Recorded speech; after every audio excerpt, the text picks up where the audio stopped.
For those of you who thought Uzaki-chan was bad, Don't Toy With Me Miss Nagatoro takes what Uzaki used to do and amplifies it by like 100. Let's not try to cancel this anime just yet, because I promise you, by the time it's done, you guys are gonna enjoy it. What's going on, everybody? xDomoSenpaix here, and we are here to talk about the first episode, well, the season premiere of Don't Toy With Me Miss Nagatoro.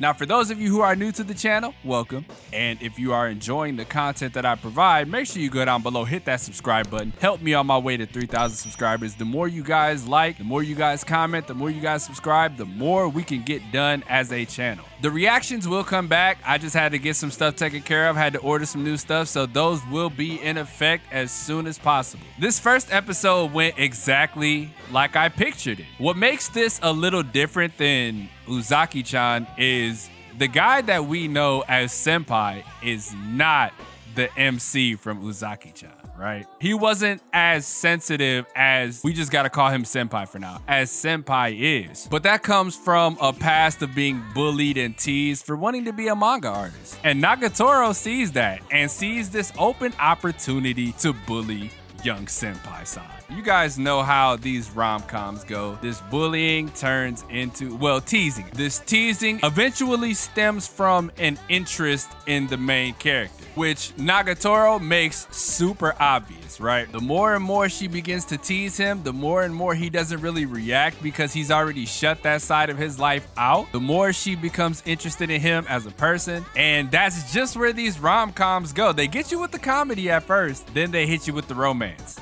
That's just how they go. She's more upfront and arrogant than Uzaki is. Uzaki is really, really funny. Like the way she does things, it's a lot more funny than Nagatoro does. But let's not sweep what Nagatoro be doing under the bus, because this helps further the progression of our MC. And her friends are just as bad because you see them in a library, right? You see them in the library and they are doing everything that you are not supposed to do in the library. They're yelling and laughing and talking loud, and my boy Senpai is just trying to go in there and finish up some homework. He drops his stuff because Shorty comes over there, and he can't really, control himself like that around women because he's a noob, right? He's a noob, and that's not the lifestyle that he wants to live. So he drops his stuff by accident. They see his manga in work and they start laughing. Only one that doesn't really laugh is Nagatoro, because as you can tell, she caught a general interest in it, but she begins to tease him about it to see just how far he can go. This makes you wonder, what's her true purpose?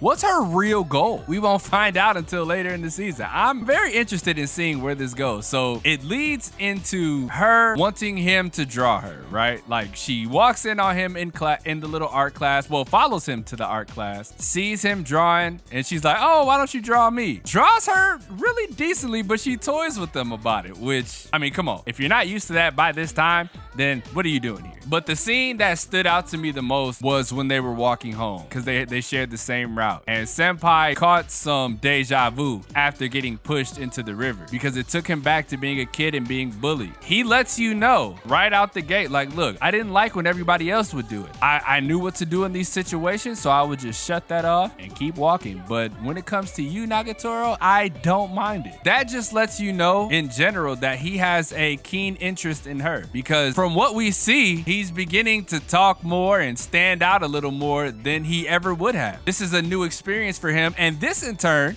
if you can't tell, can eventually help him draw more. She's trying to push him to do something a little more with his drawing, and he's, reluctant to evolve because of past trauma. First episode, like I said, a great introduction to who Nagatoro is and what she's about, and just what Senpai gonna do with all this. Did you guys enjoy the first episode of Don't Toy With Me Miss Nagatoro? Let me know in the comment section below. Also, let me know if you see the similarities between this and Uzaki-chan, and let me know if you see just how far Nagatoro takes it above that, right? So, because like this is a step above that. Like I said, reactions will be coming back. I'm just gonna work on getting some things in order. I'm gonna fix a few things, set up a few things a little better, so that way things aren't as out of the ordinary as they would be. Anyways, that'll do it all for today. Leave a like if you enjoyed, subscribe if you're new. Help me on my road to 3,000 subscribers. If you guys are enjoying the content, push this content out so that way we can get in the algorithms. Liking the video is just as important as commenting and subscribing. Make sure y'all go ahead and do all that so that way we can continue to thrive as a unit. But as always, it's your boy XDomoSenpaix, and I will see you guys in the next video.